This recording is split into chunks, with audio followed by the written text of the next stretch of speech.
What's the matter with you? That's what I'm saying. I have hold on. Let me. You look ridiculous. I'm so shiny today. You guys better leave this in the show. It looks fucking worse. You go and make yourself worse and then come back? No, I went. You look shut shiny. up. I went and adjust the lights. You're so stupid. Okay. Okay. Now we're starting the show. There we go. All right. I got a few notes here.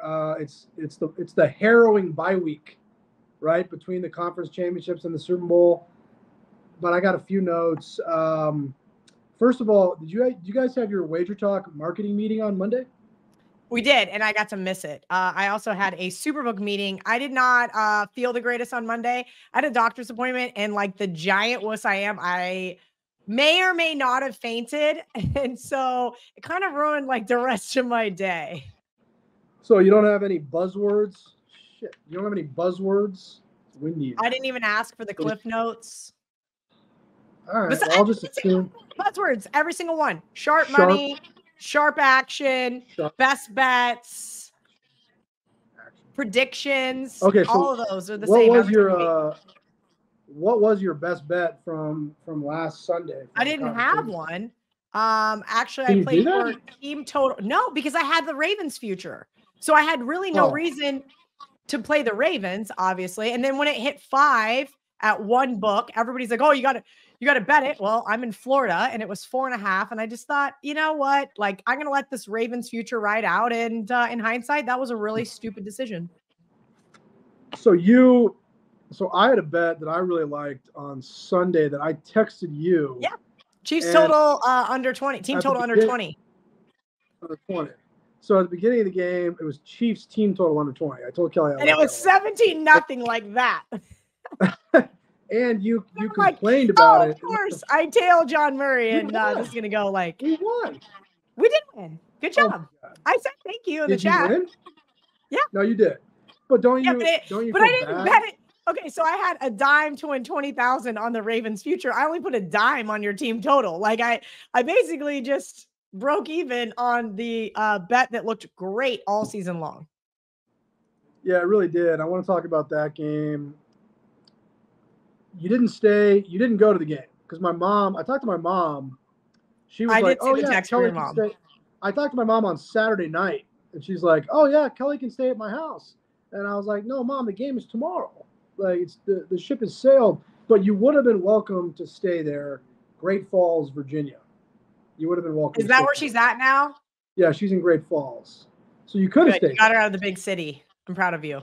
Well, you want to get far from cities. Mom doesn't really go to Washington, D.C. Shocker. Yeah, she wouldn't do that. Let's just say this. One of my girlfriends thought she was like moving on up in the world. She works for the Department of Defense. My mom helped get her a job. Very smart woman. Single. Very smart. Decides she's going to move in an up-and-coming neighborhood. And then her BMW got broken into like 6 times in the first year. And needless to say, I did not laugh or make fun of her, but I kind of just said, hey, I know you had the right idea, but not the best implementation. Needless to say, she lives on a farm in Maryland now. Didn't last very long.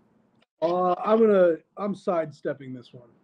I get in enough trouble, so I'm gonna sidestep. I stay in trouble, John Murray. Yes, you do. Well, you want to do. We're gonna do it in the mailbag. Do you want to?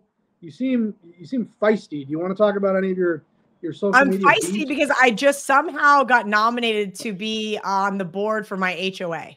I went to an HOA meeting at 1:00 today. I thought, all right, all my WagerTalk stuff got moved to Friday because of the Super Bowl. I was like, fine. I've lived in this house for 3 years. I will finally go to an HOA meeting, so maybe I can get some answers. And now I'm the HOA treasurer. So maybe that's why I'm a little feisty. Because I somehow, and the hilarious part is Sarah, whose job it was, is my friend that's my neighbor, nominated me. I thought it was going to be me, her, and another woman on the board. Nah, Sarah just slid right off the back. I'm like, oh, so now I have to do it by myself. So maybe that's why I'm a little feisty. This is like the Seinfeld episode when Morty Seinfeld ran for the president of the condo development, Del Boca Vista. He ran against Jack Columbus.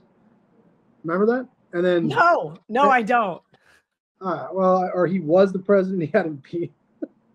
And then Kramer ran for. You don't remember that? All right. Well. No, I don't. But I can see where this somehow ties into that, because now I have just given myself a job that is unpaid for. But you know what? The joke I'm is gonna get shit done. old people move to Florida, and then they run for like these positions in their boards of their developments. That's the Are you joke. calling me old? No, because I'm older than you by several months. You're actually not. You know that, right? No, my birthday's in March. Yeah. And my birthday's in November. Yeah, right. So like you were born 6 months after me. No. I was born in 83. Oh. Yeah. I'm like 7 months. Okay, you are older than me. I'm like 7 months older than you. See? All right. Let's stay on track. What would you rather talk about? Your Twitter beefs or do you want to talk about the coaching carousel? Let's talk about the most important thing, and that is not Twitter beefs, because all of them are completely and utterly irrelevant. And from time to time, I will say that I entertain them, but I want you to know 99% of the time, I just let it go. Like I just mute or I just ignore, but you guys only see the times where I'm like, you know what? I gotta say something here. Yeah, because it's not even my fault. Like people will screenshot it and they'll text it to me and they'll be like, "Oh, Murray, your girl's on fire again." And I read it. They do the same thing.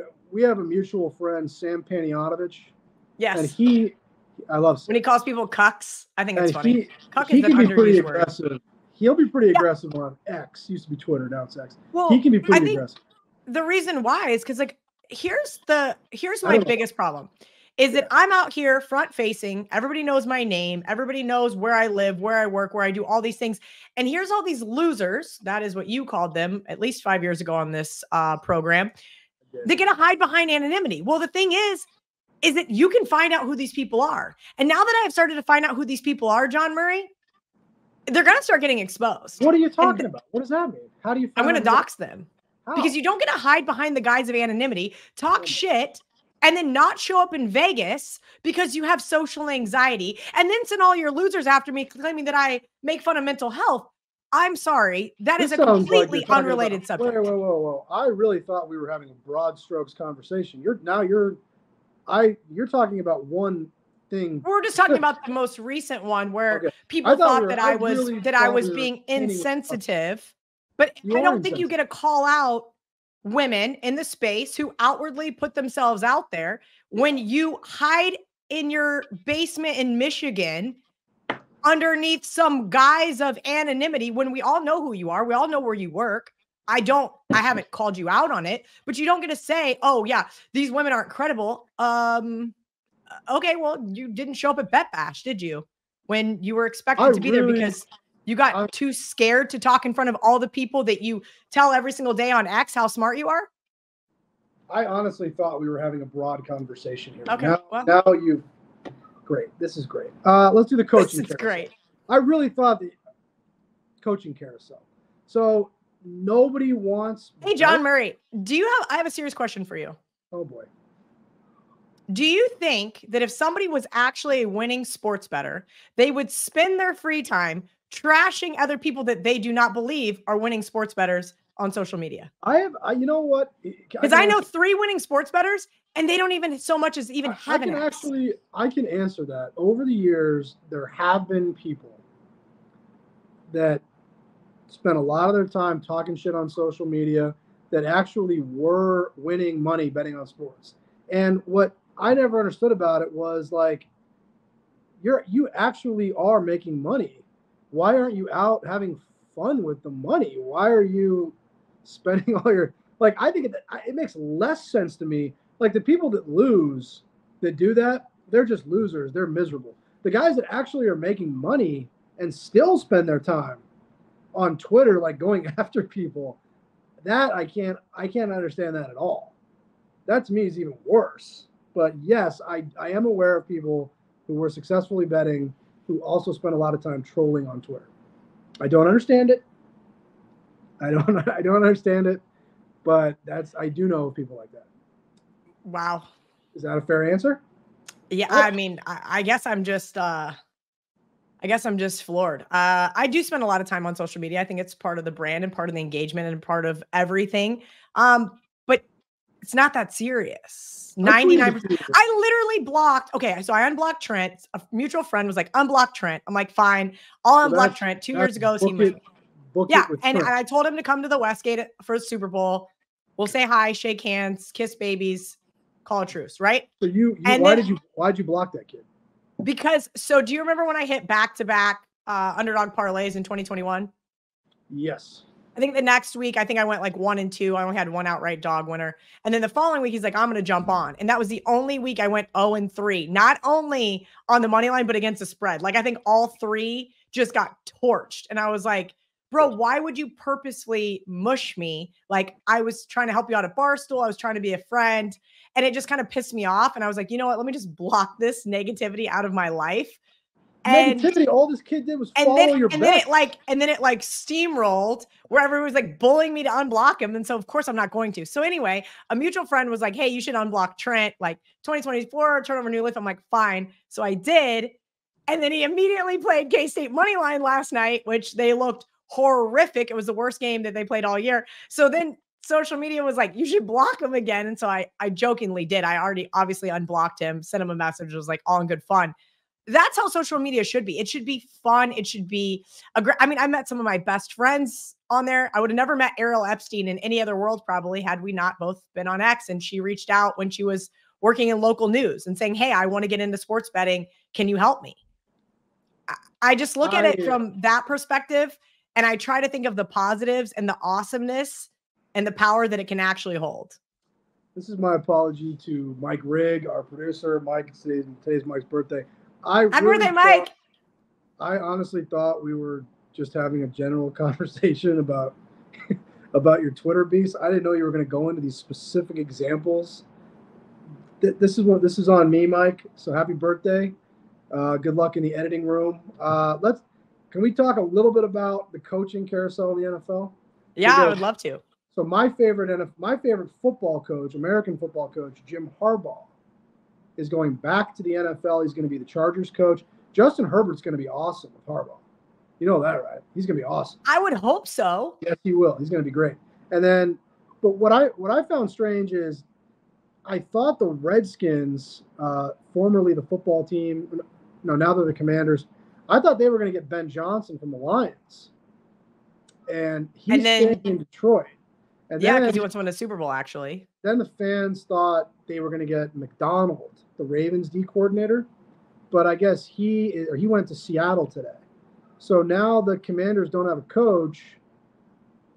Are they going to go after? Maybe you guys are going to get Belichick, because how Bill Belichick does not have a job is crazy to me. We'll see. Okay, that's what I wanted to talk about, because I actually get why he doesn't. Because I'm serious. If I was a rebuilding team, I wouldn't want to give the job to this old guy who's going to want to control everything and might only be there for a year or two. What I don't understand is why. Can you say old guy? Probably not, right? I mean, he is an old guy. He's like in his 70s. I shouldn't have said old guy.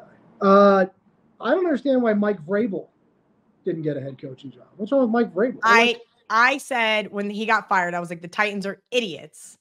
What is going on here? He's going to have a job within like the next 5 days, and how he doesn't have a job is Belichick is 1A, Vrabel's 1B. I don't get it. Let's talk about the games on Sunday. So we first game, AFC Championship game. So let's get this out in the open. I thought Baltimore was going to win by double digits on Sunday. I'll be honest with you. I looked at that game. I saw who was hurt for Kansas City, and their offense has been not so good. They're very good defensively. I saw the way the game was being bet. I saw some of the sharper books going up to 4.5, 5. I really thought Baltimore was going to win by like 14 points. That would have been nice.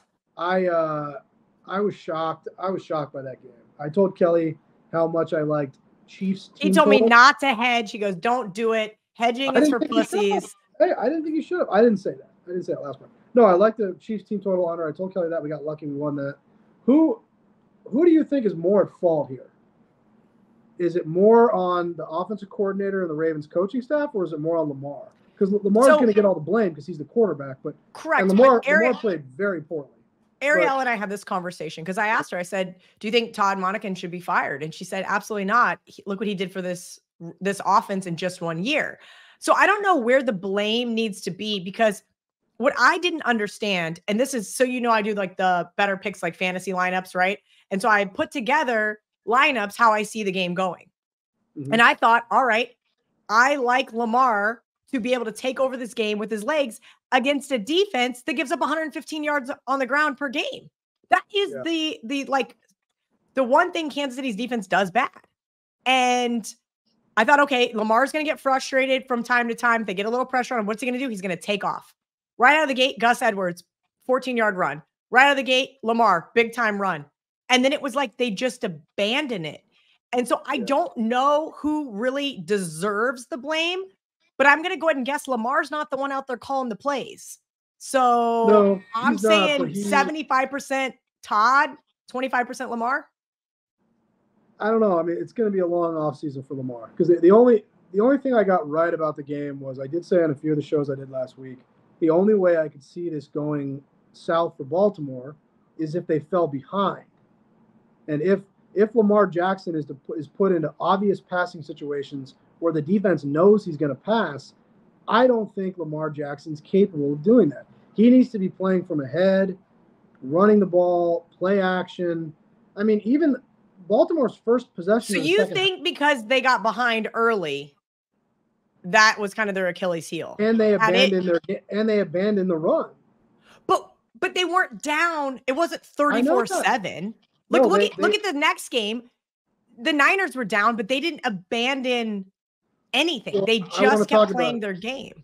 I agree with that, and I want to talk about that. But I thought all right, look at the first possession of the second half for Baltimore. Lamar threw a pass right to the defender that should have been picked off.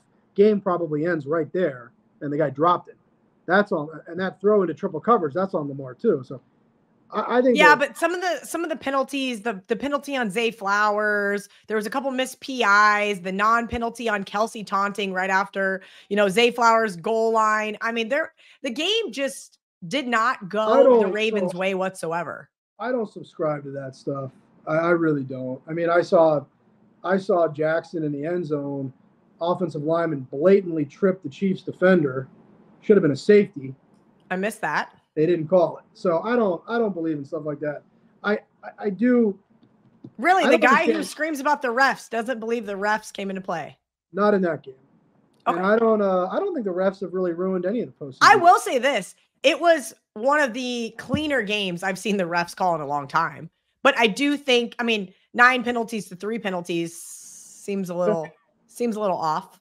So great play by L'Jarius Sneed. He knocks the ball out of Zay Flowers' hands. That was clearly a fumble. That was a big play.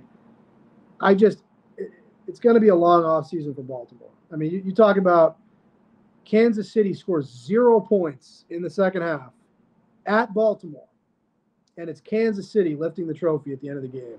That can't happen. That can't happen if you're John Harbaugh. That can't happen.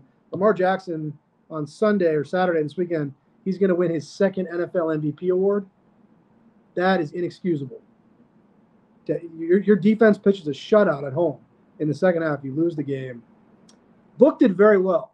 So we had a great AFC futures position on Kansas City. We did really well first half, second half, in game. We kind of broke even on the game. But on all these sub-markets, we did great. And it set us up for the second game. What did you bet in the second game? I did not. You didn't bet it? I didn't have anything that I liked. I at 7.5, I leaned towards the Lions, but it kept wavering. So you have to remember, whereas when I was living in Vegas, I had access to a lot more books. Florida, I have access to one legal book. And I'll leave it at that. You guys can make your own inferences there. So sometimes don't make your inferences, guys. Don't. No, she has one legal book, and that's the only place she bets.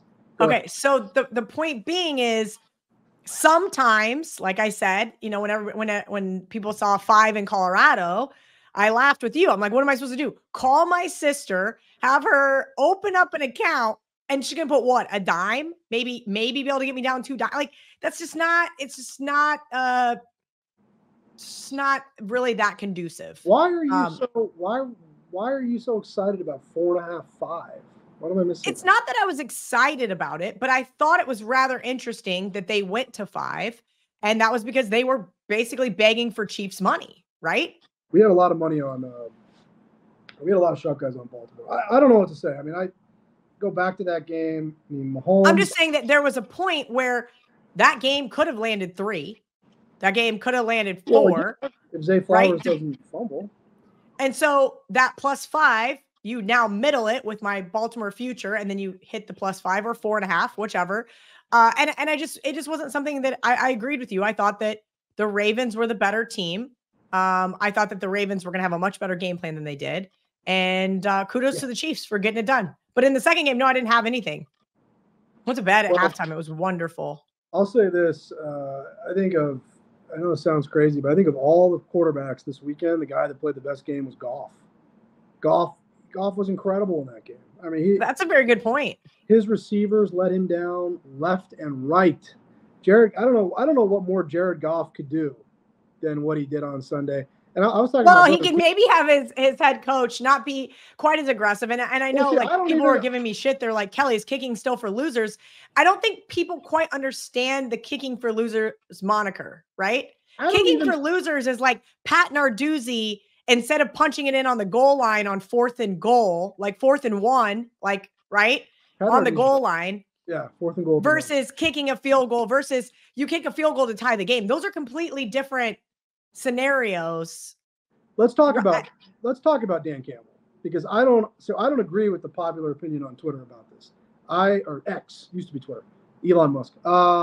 Dan Campbell, the only one I don't agree with was when he did kick the field goal before halftime. I thought, knock these guys out. Get that, knock them out. The 49ers are praying that you're going to settle for a field goal there.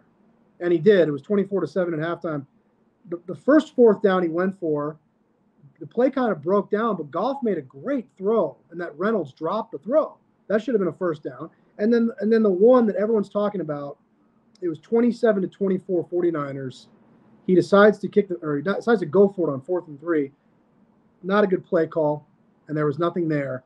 But why are we supposed to think that it's automatic that Badgley is going to make a 48-yard field goal outdoors? It's just a given. Well, you're not.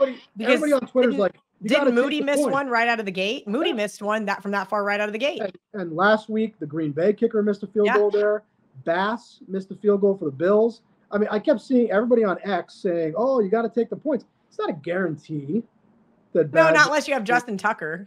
Yeah, no, actually, I was going to say that next. You're right. I mean, I don't think sometimes when we're talking about these decisions, I don't think we take into account enough who the players are. If I have Justin Tucker there, I probably kick the field goal. If I have Badgley and my quarterback is white hot like Goff was, I probably go for it. That's the way I look at it.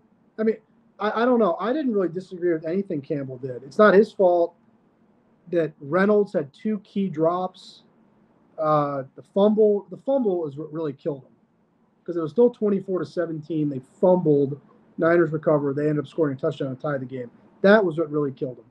And the difference I saw between Shanahan and Brock Purdy and the Ravens and Lamar Jackson, Ravens coach Lamar Jackson, was the Niners stuck to their game plan. They stayed. Yeah. Purdy remained calm. He didn't make too many mistakes in the second half. Jackson panicked. I mean, Did you say he panicked? I don't know if he panicked. That throw into triple coverage when they were in field goal range stupid. Down 10. But was that a panic throw or just stupid? Just a bad decision. But I'm just saying, Purdy looked like an MVP. Jackson didn't. I give all the credit in the world to the Niners offense, and we'll talk about the Super Bowl here in a second. The Niners defense did not look good. They didn't look good versus the Packers either. They didn't. And they wouldn't be in the Super Bowl right now if the Lions had caught passes that hit them in the hands. I would agree with that. The 49ers have a big problem on the defensive side of the ball. They need to bench Chase Young. Chase Young is terrible. He gives no effort. He's out there dogging it. I can't believe the Commanders got a pick for that. Did you see that play? Did you see the Jahmyr Gibbs touchdown where Young was just kind of... right out of the gate? Yeah. No, the one that made it 21-7. Young just kind of comes jogging in. I'll get him. Terrible. Who was it right out of the gate? Jamison Williams? No, James. There was one right out of the gate where I was like, holy shit. I think that was when I was like, all right, I'm going to watch the rest of this game in bed because I was a little upset about the Ravens. And we lost John Murray again. Shocker. You forget to put your phone on Do Not Disturb every single time. What are you talking about? I am on Do Not Disturb and I'm right here. You can't see me? Well, you went away for 13 seconds. What are you talking about? Are you being serious? Dead serious. Why would I make that up? Why would I interrupt the show to make that up? You couldn't see me for 13 seconds. Maybe 3. That's a pretty big difference. John, is that true? I never lost it for 1 second. He said these are going to be good clips. That's what he said in the chat last. Keep okay, let's talk Super Bowl though, because that is my reservation here with laying it with the Niners, is that I do have genuine concerns about their defense. So here's what I got for you on the Super Bowl. We opened this game. So we were talking about the number when it became apparent that San Francisco was going to win. Some people were saying 3. I said I thought 3 was too high. Most people agreed. My reasoning for thinking 3 was too high was 2 reasons. One, everything I said about the Niners defense. I thought the Niners defense looked terrible on Sunday. And they're lucky that Detroit didn't convert those 4th downs. They're lucky they dropped those passes. The Niners could have given up 40 points in that game. Jared Goff picked them apart in that game. So Pat Mahomes, I feel like, will have some opportunities there. That and remember, McCaffrey got banged up at the very end of the game. He came out of the game. Well, he wasn't great in the Packers game, if you remember. He was a little banged up. They were working on him on the sidelines. He had the Theragun going kind of crazy. I mean, maybe he's dealing with an injury that is bothersome when you get hit in a certain way. I don't know. We opened it. He's out there taking golf shots with Kyle Juszczyk, or however you say his last name. Yeah, I don't know how to say that name. Juszczyk? I don't know. There's like no vowels. We opened the game 47.5. So when we first opened this on Sunday night, we didn't see any sharp money on the side, but we did very quickly see sharp guys going over 47.5. And I actually thought those bets made sense because of everything I said about the 49ers defense. And even though Kansas City is very, very good defensively, they gave up a fair amount of points to Buffalo.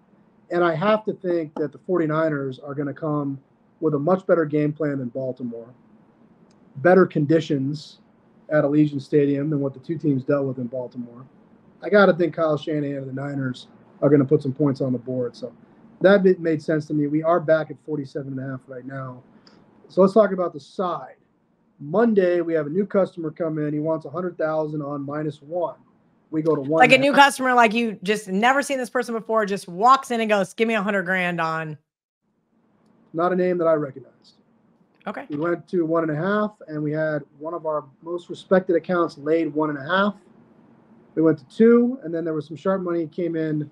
Today's Wednesday, right? Came in Tuesday morning. Niners -125. So right now we're out to Niners -2, -130. That's despite 70% of the point spread bets are Kansas City, 73% of the money line bets are Kansas City.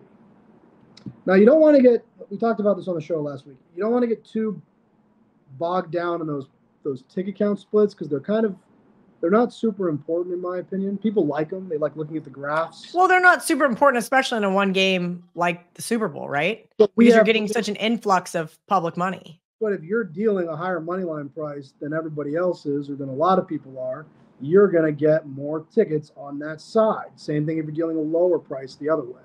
So I wouldn't get too tied down on that. I'm just reporting the numbers, man. I'm just reporting the numbers. Very, very sharp groups on San Francisco, public on Kansas City. This game is in 11 days? I mean, Is it that far away? I can't believe I have to spend 9 to 8 days in Vegas. I'm going to die. So There's all these parties I have to go to, and I got to do work in between. Dry January. I'm going to be a complete lightweight. Let's, before we go to the mailbag, what is your game plan? So you were going to go to the game Baltimore won. Is that a fact? Okay, so I was going to go to Baltimore for this last game. And I'm like, you know what? it's just too quick of a trip. Hotel rooms, obviously, Ma offered to let me stay with her, but still, I was like, I think they're going to win. Ariel, we'll figure out how to get to the Super Bowl. So we have media credentials, which means we can get into the Super Bowl. It does not mean you have a good seat or that it's even going to be an enjoyable experience. And now that the Ravens aren't in the Super Bowl, I don't really care about the Super Bowl. I don't even know if I'm going to have a bet on the Super Bowl. I mean, obviously, I'm going to have props. I'm going to bet some props. I mean, you guys have a freaking phone book coming out, tomorrow of props. So, of course, I'm going to. Good point. So we're.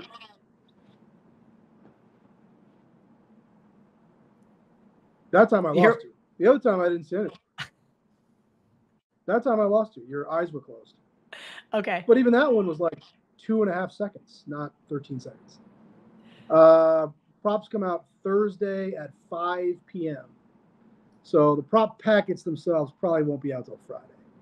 But we're going to put all of our props on the betting board Thursday at 5 o'clock. The guys are up in one of our convention rooms right now. They're kind of working. You know, How many Taylor Swift props are you guys going to have? 0. But, you know, I went in there. That was my attempt at a reverse jinx. I was like, please, God save us. Just give us the Ravens in the Super Bowl. And we didn't get that lucky. You didn't even think it was funny. I went into the I knew that Nevada Gaming was not going to let you guys have Taylor Swift props. I'm not an idiot. I lived there for 15 years. I went into the prop room to check on the progress of the guys. And when I walked in, first of all, they catered like food in there. So half the team's in line to get food. Oh, good for them. And the other half, they're sitting there debating why people have pronouns in their bios and what pronouns mean. And I was like, are you guys doing any work? I mean, what the hell is going on here? Turns out they were doing a lot of work. They showed me the progress they made, and it was pretty good. So it'll be the biggest prop menu we've ever had. I sat in there with them for a while, but I was watching the Liverpool match on my phone, and I kept clapping, and I realized, like, you know what? I'm distracting these guys. I'm the problem. So I saw myself out. I kicked myself out of the meeting. Props Thursday, 5 o'clock. All the props. Okay, yeah, I will have some props on the game. So Ariel and I are going to watch the game at the SuperBook. You told me you're going to give me the biggest booth in the corner that you guys have. You're going to kick out your $1 million bettors, and you're going to set us front and center for all of our friends and family and loved ones on X to come visit us, come say hi to us at the SuperBook. I'm going to need some security, please. Yeah, you are going to need some security now. I need Uncle Ben here. I got to fly Uncle Ben in from Canada. He gave me my security. I asked if he was coming to Super Bowl. He said no, he's coming for March Madness. So I'm sure you will get to see him soon enough. I will hopefully not be there for March Madness, even though I have a feeling I'm going to be. Can Canadians leave Canada yet, or are there still the COVID restrictions? Are they allowed? Are they free to travel? Well, you never know. I think so. So Kelly's going to be here. Ariel's going to be here, and we'll find you guys a place to sit. We'll find you. You guys, maybe the floor. There's a lot of room in the corner. Floor. We'll I like the floor. Something. Can you get me a couple folding chairs just right up front, right in front of the big screens, like at the movie theater when you sit in the front row?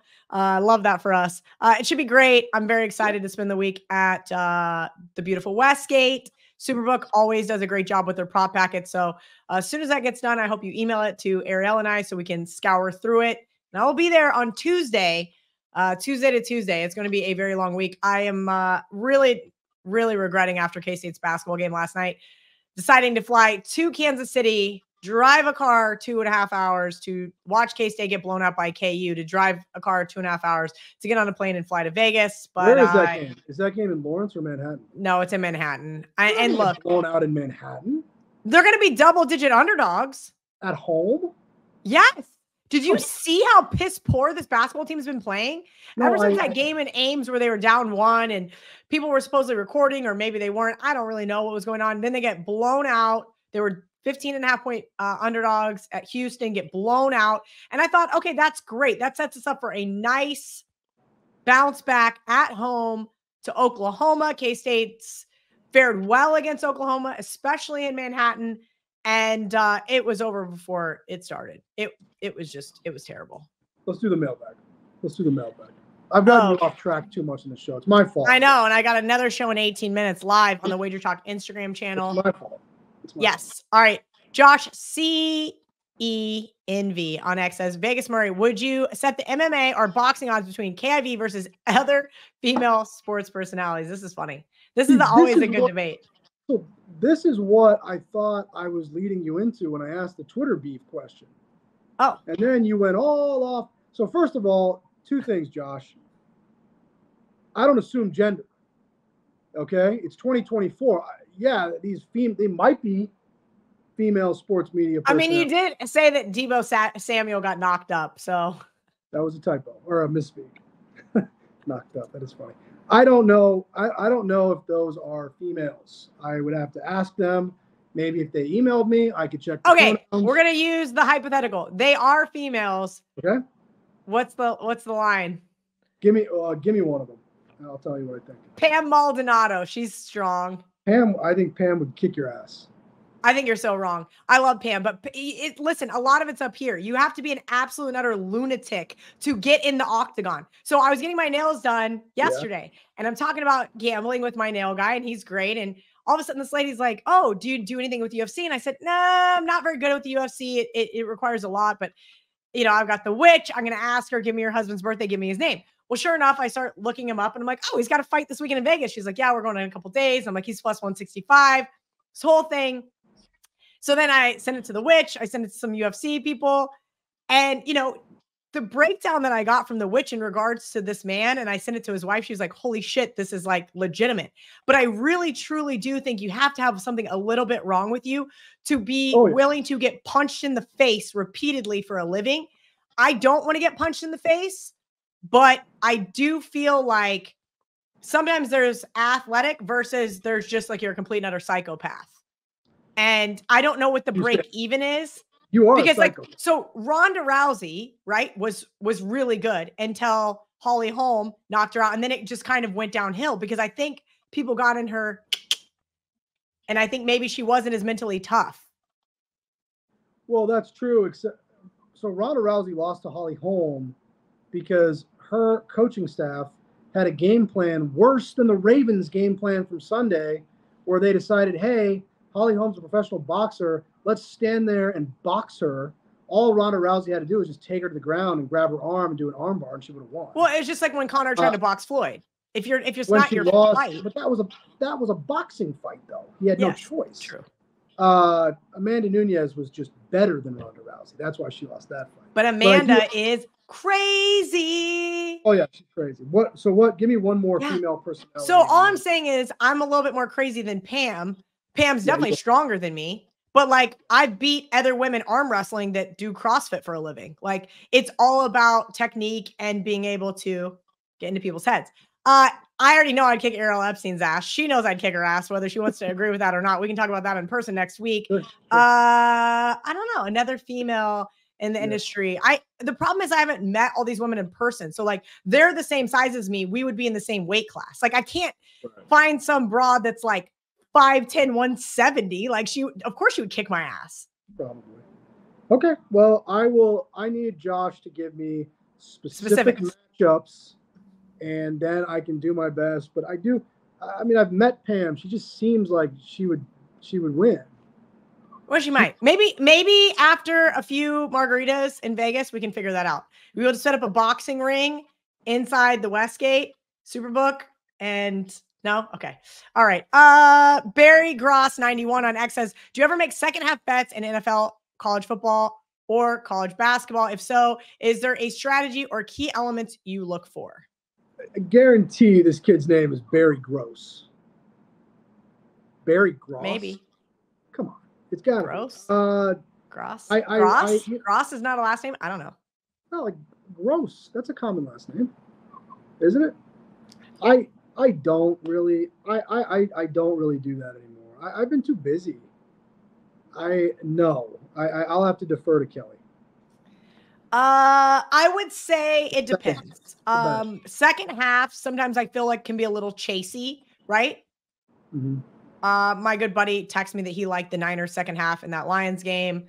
And I was like, -8 second half. Yeah. if you think they're going to come back and win the game, the problem is it also depends on what you already currently have, right? And are you chasing? Are you doubling down? Like, what is your purpose in betting a second half?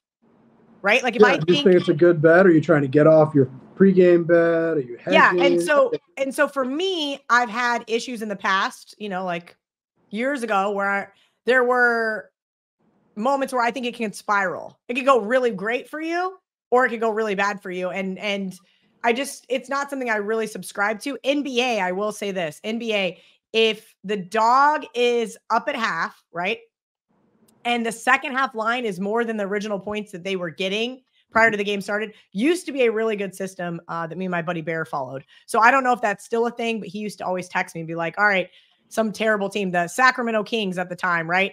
We're catching 7.5, and now they're +9 in the second half. And it used to be really great. Problem is, when you have these trends, eventually the books adjust to the trends. Yeah, kind of like me getting slaughtered for these unranked home teams laying points. We're seeing the comeback now. It was good in December. It's not so good in January. Is that why? Because you called me this morning when I was getting ready. Is that why you got all these Twitter beefs because the people were making fun of your college basketball picks? Is that what started? No, I think most of the those are just like little trolls like, haha, you went 0-2, and I'm just like, I'm sorry that you care about a 5-game sample size, but most of the beefers, what I really don't understand is why these men genuinely hate me. Does that make sense? I've already explained that to you a few times. I mean, now that I've seen what some of them look like in person, now that I know who they are, I'm like, okay, that partially explains it. But legitimately, like, why would you hate? Fine, you want to hate me. I've been around a lot. I've said a lot of mean things on the internet. I've argued with people. Fine, hate me. Why would you hate Ariel Epstein? She's so sweet. She's a nice Jewish girl from New York. Well, and that's actually what started that beef. I didn't care that they were talking about me, but when they started talking about Ariel, and I know that she can't stand up for herself because she probably would be frowned upon at work. Yeah. But I live and work for an American company, and I'm allowed to say whatever I want. Ariel's a nice kid, but she can be a little rough around the edges at times. You think she's a little feisty? I think it gets overshadowed by me, so I think it doesn't maybe appear to be that bad. All right. At Wetbo, 319 on XS. Will this be one of the most one-sided Super Bowls as far as bet goes? I haven't seen a single person say they like the Niners. Seems like all the tickets are on the Chiefs. No, I don't think so. I mean, I don't think it'll be that one-sided. What was the most one-sided Super Bowl then that you've seen? I'd have to think about that. I mean, Carolina, Denver comes to mind. I mean, I don't think it's going to be one where it's like essentially the game's a pick 'em, right? I mean, pretty much. That's usually there's going to be a lot of money both ways when the spread is 1.5, 2. And there's going to be a lot of California money coming in here. I was just getting ready to say there's going to be a ton of people coming in over the next week. I don't think so. I don't think. I mean, we'll probably need the Niners when the game starts, but I don't think it's going to be that one-sided. Okay. No. Our light all good on X says, do books in certain states have different odds and lines than others? So would you say that the SuperBook is able to are you guys just the same across the board nationally, or do you move half a point based on a state based on? We will sometimes deal different pricing depending on liabilities we have by state. For financial bookkeeping reasons, we'll change the number sometimes. Okay. Yes. All right. The pint glass guy on X says, I know you both have probably been asked this before, but what is the biggest, craziest bet you have ever seen someone make in person? Mine was definitely not at a sports book. I saw $1 million blackjack hand. That was pretty insane. Really? Where was that? The win. Holy shit. I was really grossed out by that. There were special phone calls made. It was insane. Well, tell that story. I don't know. I was not close enough. So like, there's all these people at the table. We're leaving work. It's like, I don't know, maybe 2011. I worked at the Wynn at the time. So it was only worked there for like a year and a half. Anyway, so we're leaving work and there's like this crowd gathered and there's somebody betting. He was just like, I don't know who he was. I don't know the story behind it, but They're like, he's betting $1 million on one hand of blackjack, and he lost, and I wanted to vomit. Oh my God. I don't have a story that good. So next. Yeah, because you haven't really told like the best story. You told like the one making fun of the guy, not whatever. You have not told. There's got to be better stories that you have from behind the counter that you haven't told us. Yeah, but I'm PC. Okay. When you're PC, you can't say what you really think. It's part of our lifestyle. Vince in PGH on X says, when booking fights, how does the book handicap uncharted territory for a fighter, such as changing weight or stepping up in class by going to a new promotion? Kyla Harrison and Michael Page, for example. That's a really good question. So that's a really good question. Yeah, it definitely makes a difference when they're moving up in weight classes. I think it's a big step up to go to the UFC. Although I will say we've underestimated people before. I can remember when Justin Gaethje jumped to the UFC. I think his first fight was against Michael Johnson, and he just kicked his ass. So you got to be careful. You don't want to look at it too much. You don't want to write people off just because they're coming from another promotion. But certainly I'll look at the weight classes. If they're stepping up in weight, that can make a big difference. Like, speaking of Gaethje again, Max Holloway is going to move up to fight him at UFC 300. And I love Max Holloway, but I don't see how that goes well for him because he's moving up in weight. All right. At TS Finky on X says, how much is the Book Monitor X? It's an app that used to be called Twitter before Elon Musk bought it, or other sites to follow any sharp groups and what they put out for plays and move the line. But you got to look at that. You got to look at, I don't think you're looking at the Don Best, to see where the lines are moving. Not even because you care that much, but so many of your bettors, all they do is just bet on market moves. So you're trying to stay ahead of them. Right. By board cleaners. And then you're looking at X you're looking at like the beat reporters to see the injury stuff. Because if you don't have that stuff, especially in the NBA where none of the players play, if you don't have that stuff, a bettor is going to beat you to it. And there's a lot of bettors, all they do is wait for these NBA injury news things to come out. They bet you before you move the line, and then the game moves by 5 points. That's their bet. And then they bet the other side. You have to be following social. Some of them do, some of them don't. I would say the sharper people don't. Don't try to middle it. If I got plus 12 and now the market's at 6, and I just let it go, which long term is better for you, I think. But that's another story. If they have the bankroll for it, they'll just let it go. But yeah, you got to be looking at X. It used to be called Twitter. And then there's also these Discords. Oh yes, Discord. Where gamblers now, like if a book makes a mistake, people will share it in these Discords, like so-and-so book has this. And then, Yeah, but I told somebody this the other day. I had a buddy who was like, hurry up and bet some offshore. And I'm like, first of all, I've got to get an account there and put money in. And by then it's going to be gone. And oh, by the way, I guarantee they void your bet. 3 hours later, he texts me. He's like, how'd you know they're going to void my bet? I'm like, because it was a clear misprice. It was not an act. It was a clear misprice. And that's what they're going to say. Well, you can do that in the offshore books. You can just void the bet. But in the regulated markets, it's harder. We've talked about it on this show. In the regulated markets, you have to follow your house rules. You can't just unilaterally say, oh, I'm just going to do this for this customer. You have to follow what your house rules are in a regulated market. Sometimes you can challenge it and say it was a clear and obvious error, and then it's at the gaming board's discretion to agree with you or not agree with you. It's tough. It's a little bit tougher, I think, in the regulated market. I think in the offshore books, they can just do whatever they want. So what are you going to do? Fly down to Costa Rica or Curacao? That's the way I understand it. But I will say this, though. The truly sharp customers, the real sharps, they don't ever bet those bad numbers because they know they'd rather have the account. Yeah, you're going to get booted. It's never, for those really sharp guys, it's never worth one bet to potentially lose the account or lose their reputation. The truly sharp guys, they'd never do that stuff. Love that. All right, that's all I got. I'll see you Tuesday. We're going to be here Wednesday, right? We're going to do a show in person here at the Westgate. Yeah, but you have to buy me dinner on Tuesday first, of course. And then, and also Friday. In this economy? That's why I need you to pay for it with your little magic Oh, You got one of those little slips? Yeah, I like those slips. No, those things are great. We don't do the slips anymore. You just swipe your card. Oh, but so you have to go there now. So now you actually physically have to suffer through a dinner with me.